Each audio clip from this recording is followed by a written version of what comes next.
Brothers and sisters, before I start, we have a practice in social work, as Lisa, Paul, and Joe might know. If we talk about difficult topics, just to let people know. So, one thing I'll be talking about, won't be the main part, will be suicide. And I just want to give people the opportunity, if that's something that is difficult for you to hear, or is a trigger, to feel free to step outside if that's something you can't hear.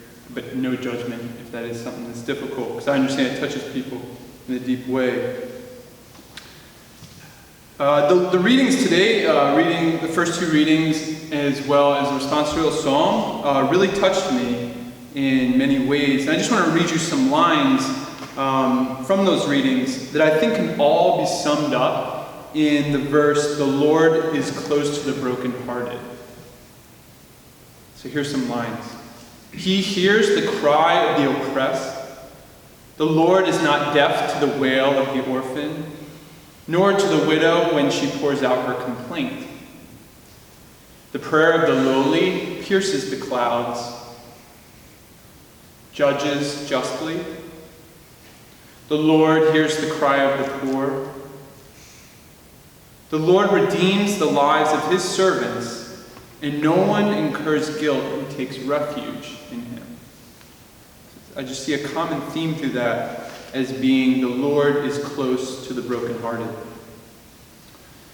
So I don't know if you've had this experience, but I grew up with kind of a narrow view of sin. I don't say it was due to maybe my parents or people that taught me about my faith, but I guess maybe just a general culture of this narrow view of sin, very like kind of black and white view of sin. If you do, it's sort of like, all right, Matt, so you have done this. Oh, like, good, okay. God's almost like this checklist. And you did what, Ross? Like, oh my gosh. And so you're either on one side or the other of the scale. And as long as the scale is like this, and virtue's up here and sin's down here, you're going to heaven. But otherwise, if it's like this, you're going to hell. So very, very narrow view of sin, that I'd be taught that this was a sin, and it doesn't matter the case, doesn't matter the scenario, that was a sin, and it was always a sin. And that was safe for me in a sense, because it was black and white, and it fit in my categories, and I could understand it easier. I knew what to avoid, I knew what to do. But I don't believe in a God like that.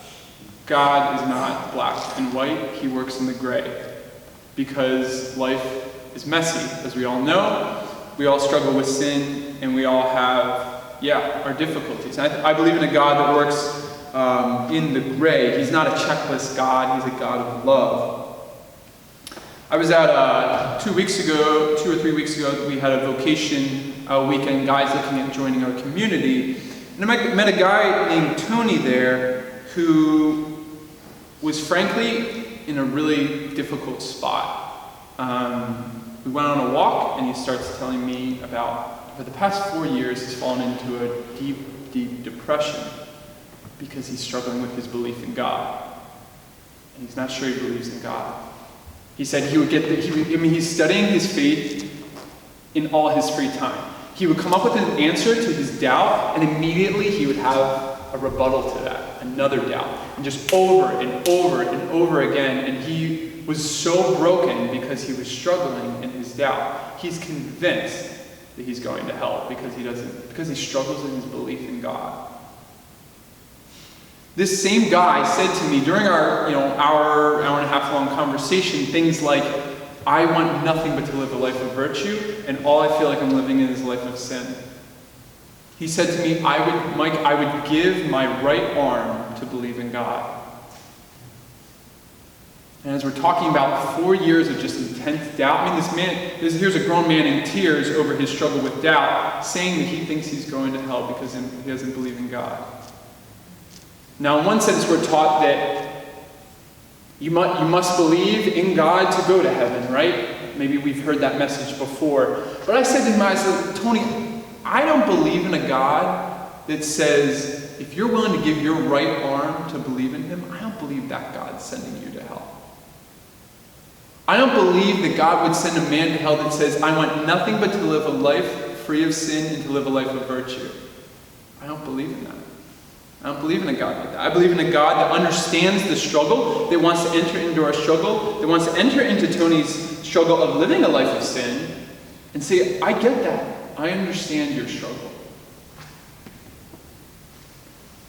Yesterday, there was a group of high schoolers that came here to spend a day of doing faith and service and getting to know the Capuchins here. And one of the guys, his name was Jason. I was talking to him, and we were talking about service, and I was like, oh, are you Catholic? He goes, no. I was like, are you Christian? He goes, no. I'm not sure I believe in God, but I think it's good to help people. And I think it's good, yeah, to work with people. So again, we believe in this God. We believe in order to go to heaven, we have to have this relationship with God. In order to have that relationship with God, we have to believe in Him, right? So we're gathered in here, and we're in this time of prayer in the chapel. And Father Paul is in the other room, and he said to the 17 students, if you want to come to confession, Catholic or not, just to come have a discussion. If you're Catholic, you can receive the sacrament of confession. If you're not, you can just come for a conversation. Who is the first person that gets up and walks in to talk to Father Paul? Jason. He comes up to me, he goes, Brother Mike, can I go talk to Father Paul? I was like, yeah, sure, no problem. He goes, I tend to do this. I go to people and I just say, hey, can you put in a good word with God for me? Jason told me he doesn't think he believes in God. I don't believe in a God that would send Jason to hell when he's saying, put in a good word for me with God. I think Jason does believe in God. The gray. Recently I was praying over a woman named Amy, and she's a good Catholic, and she said, I said, is there anything particular you want me to pray for? And she goes, can you pray for my baby? I'm pregnant. I'm 6 weeks pregnant. And I was like, oh, sure, wonderful. And there was a man around her age standing nearby. I was like, oh, is that your husband? And she kind of looks down and she goes, no, it's my fiance. Again, we're taught that you want to have sex after marriage, not before marriage, right? And then it'll be a sin before marriage. Is this woman going to hell? She looks down kind of in shame. I believe in a God that wants to forgive that woman. I do not think she is going to hell. I believe in a God that says, how could a God say to that woman who is asking me to pray for her future family, to pray for her child, to pray for forgiveness? I don't believe in a God that works in the black and the white. I believe in a God that works in the gray. We're taught sin is full knowledge, full consent. A mortal sin would be grave matter. And we're taught that we need to be free of mortal sin in order to go to heaven. I do believe that. But I think also this full knowledge and full consent and the grave matters we're taught can also get very complicated. I had, again, grown up this narrow view of if you committed a mortal sin, you knew what you were doing and you consented to it and you knew it was grave, boom, done, unless you go to confession. But remember, just like with remember Tony's story, if I give my right arm to believe, the Lord is not deaf to the wail of the orphan. Tony was an orphan, he was looking for his father. That woman Amy, who was pregnant, we read today, it says, the Lord redeems the lives of His servants. No one incurs guilt who takes refuge in Him. And when that woman is sitting down saying, can you pray for my future baby, my future husband, and for forgiveness, I believe in a God that works in the gray. But I think often we believe in a God that cares about the results. I believe in a God that cares about the effort. We believe in a God, maybe we think that God cares about our success. I think God cares more about our love. And results and success are really important, but I think God cares more about the effort and love. And effort does not equal success.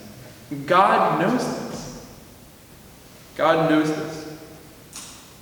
Now, the effort we put into living a virtuous life, to living a whole life, a holy life, plus love, has different outcomes for different people. Because we're all individuals. So if I make an effort to